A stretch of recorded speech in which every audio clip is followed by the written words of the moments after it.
ನನ್ನ ತಮ್ಮ ಅಂದ್ರೆ ಹಿಂಗೆ ಕ್ರಿಕೆಟ್ ಇಟ್ಟಿರ್ರಿ ಮ್ಯಾಚ್ ಅದು ನೋಡೋಕ್ಕಾಗಿ ಹೋಗಿದ್ರು. ನೋಡಕ್ಕೆ ಹೋಗೋಣ ರೀ ಹಿಂಗೆ ಸ್ವಲ್ಪ ಏನ್ರಿ ಜಗಳ ಆಗೈತೆ ರೀ. ಜಗಳ ಆಗಾನ ನೋಡಕ್ಕೆ ಹೋದಲ್ಲಿ ನಮ್ಮ ತಮ್ಮನ್ರಿ ಮತ್ತು ಬೇರೆ ಏನ್ರಿ 7-8 ಹುಡುಗರನ್ನ ಮೇಲೆ ಅಂದ್ರೆ ಹಿಂಗೆ ಕೇಸ್ ಹಾಕಿರ್ರಿ. ಜಗಳ ಆಗೈತೆ. ಮತ್ತು ರಾತ್ರಿ 2 ಗಂಟೆಗೆ ಇವ್ರು ಕರ್ಕೊಂಡು ಹೋಗಿರ್ರಿ ಸ್ಟೇಷನ್ಗೆ. ಅಂತ ಮರುದಿವ್ಸ ನಮ್ಮ ಮಮ್ಮಿ ಫೋನ್ ಹಚ್ಚಾರ ನನಗೆ ಹಿಂಗೆ ನಿಮ್ಮ ಮತ್ತು ನಿಮ್ಮ ತಮ್ಮ ಸ್ಟೇಷನ್ ಕರ್ಕೊಂಡು ಹೋಗಿದ್ದಾರೆ ಮತ್ತು ಜರ ಸರ್ಗಳಿಗೆ ಫೋನ್ ಹಚ್ಚಿರಂತ. ನಾನು ಮರುದಿವ್ಸ ಅದು ಸರ್ಗಳಿಗೆ ಫೋನ್ ಹಚ್ಚೇನ್ರಿ. ಫೋನ್ ಹಚ್ಚಂದ ಹಿಂಗೆ ರೀ ಸರ್ ಮತ್ತು ಹಿಂಗಾಗೈತೆ ರೀ ಮತ್ತು ಸ್ಟೇಷನ್ ಕರ್ಕೊಂಡು ಹೋಗಿದಾರೆ ಅಂತ ಹೇಳ್ತೀವಿ.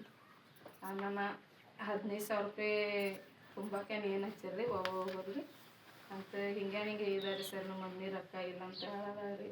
ಹೆಂಗೇನು ಮಾಡೋದ್ರಿ ಅಂತ ಸರ್ಗಳು ಕೇಳೋಣ. ಅದಕ್ಕೆ ನೀವು ಏನು ಅಂಜಕ್ಕೆ ಹೋಗ್ಬೇಡ್ರಿ, ನಾವು ಹೊರಗೆ ಬರ್ತಾತೆ ಹೇಳ್ರಿ.